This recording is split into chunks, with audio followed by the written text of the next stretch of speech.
Perguntava eu porque o Kelsen tem uma interpretação majoritária, né, na filosofia do direito e não se faz várias, não se abre pelo menos a possibilidade de se discutir o Kelsen por várias perspectivas. A resposta a isto está na própria filosofia, mas está numa filosofia pós-Segunda Guerra Mundial. Não é? A ideia que leva ao conservadorismo e leva à dogmática jurídica é a ideia da produção da verdade, que é o pensamento oficial moderno. Mas a grande revelação da filosofia crítica pós-Segunda Guerra é que o discurso e o texto, a narrativa, é sempre feita para se exercer algum tipo de poder. E aqui nós temos um conceito que parece, em princípio, emprestado da política, né? Mas que, na verdade, é muito filosófico.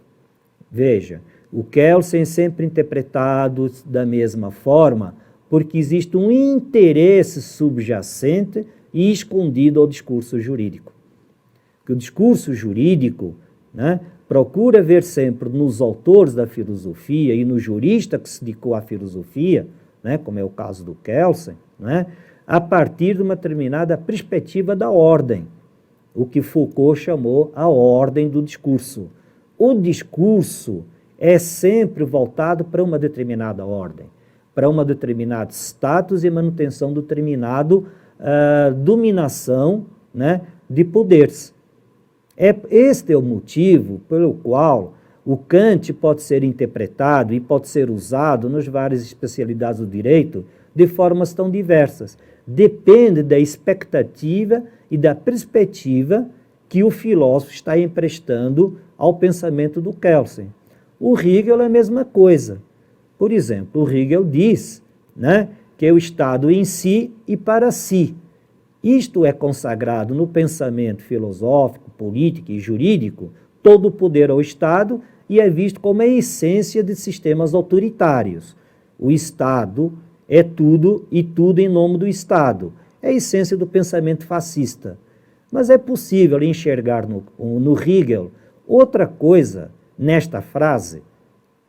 Quem pensa sobre isto precisa estudar o Hegel desde os fundamentos, né, da evolução espiritual e metafísica que ele faz do espírito humano. Porque o Estado, no Hegel, por exemplo, ele é o ponto final de uma evolução espiritual numa relação social entre indivíduos. Só depois desta relação completa e de um desenvolvimento, né, do espírito humano na relação com outros espíritos humanos, é que eu posso falar do Estado. Acontece que no Hegel, pela dogmática, né, jurídica, tira-se do Hegel a frase pronta e se aplica a ela onde se quer. Vou dar um outro exemplo, mais para trás. O Hobbes diz que o homem é o lobo do homem. O Hobbes não começa no seu livro Leviatã dizendo que o homem é lobo do homem. Ele fala isso depois de ter desenvolvido todo um pensamento sobre a condição do estado de natureza do homem. Sendo o homem no estado de natureza incapaz de controlar as propriedades que possui e acreditando que não existem as coisas para todos, ele passa a ser agressivo como autodefesa da agressividade do outro. O homem no Hobbes não nasce mal. Ele não é o lobo do outro homem porque nasceu lobo do outro homem. E, portanto, não tem nenhuma metafísica religiosa no Hobbes. Muito pelo contrário. O Hobbes é, para muitos autores, o precursor da necessidade do Estado moderno.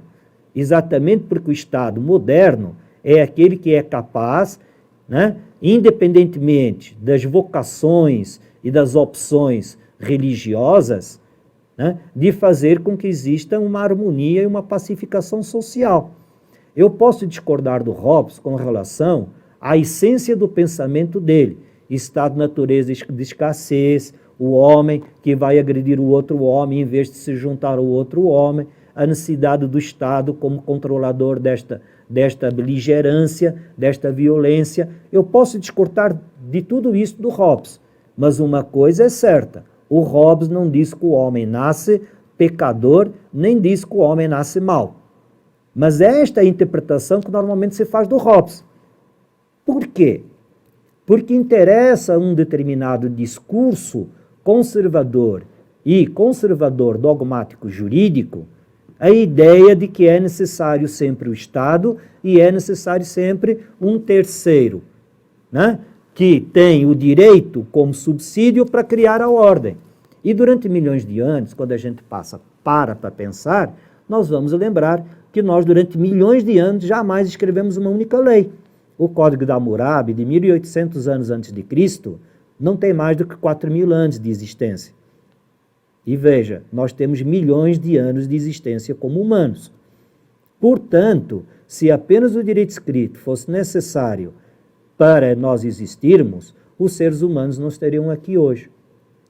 O que eu queria dizer com estes exemplos era afirmar esta primeira ideia que é fundamental quando a filosofia do direito, né, aborda o dogmatismo jurídico.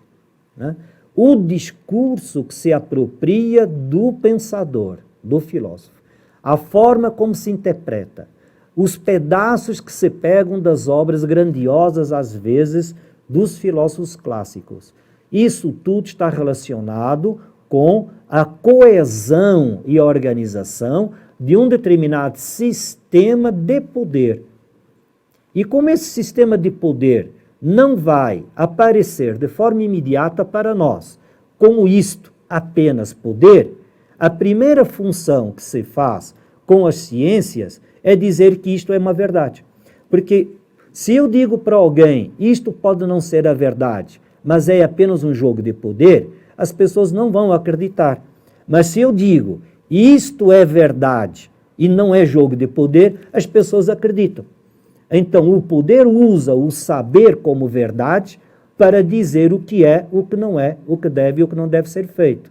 E a filosofia usa o conhecimento exatamente para dizer outras possibilidades, para mostrar o que está por trás deste discurso e, no caso da filosofia do direito, afinal, o que é que está por trás do conservadorismo e da dogmática jurídica moderna, que aparece sempre como verdade, como única, o direito como a única possibilidade, né, da vida, entenda, o direito como lei escrita, o direito positivo, e acaba se esquecendo, por exemplo, do direito natural e interpretar a filosofia dos autores clássicos para, digamos assim, abrir um leque de possibilidades para que a gente possa tirar um pouco o dogma, né, do nosso mundo jurídico positivo do Estado.